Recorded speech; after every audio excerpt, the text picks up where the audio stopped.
Еколозите бараат од градот Скопје и Министерството за животна средина и просторно планирање да почнат со итна примена на краткорочни и среднорочни мерки насочени кон намалувањето на загадување на воздухот во градот. Според најновите извештаи објавени на конференција за аерозагадување организирана од Светската здравствена организација, жителите на градовите во Македонија дишат најзагаден воздух во цела Европа. Од надлежните институции, во име на граѓаните на Скопје, бараме нашето здравје да биде ставено највисоко на листата на приоритети кога се носат стратешки и плански документи, како и закони и подзаконски акти. Велат од Сдруженијето Екосвест, од каде информираа дека започнале онлайн петиција. Со подписите што ќе ги достават до градот Скопје и Министерството за животна средина и просторно планирање, бараа донесување закон на ниво на град Скопје со кој ќе се забранува употребата на јаглен за загревање на домакинствата,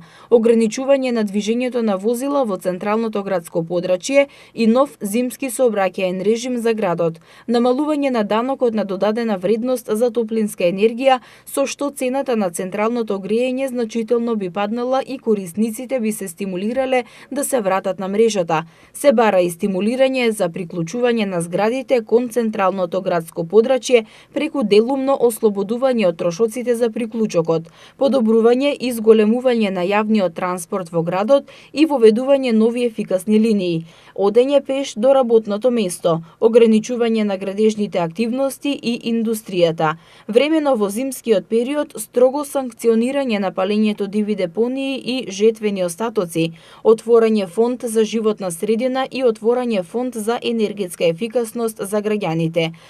Од Екосвест наведуваат дека во последните неколку дена граѓаните се мобилизираат на социјалните мрежи и даваат предлози за решавање на аерозагадувањето, користејќи го хаштагот Скопје дише.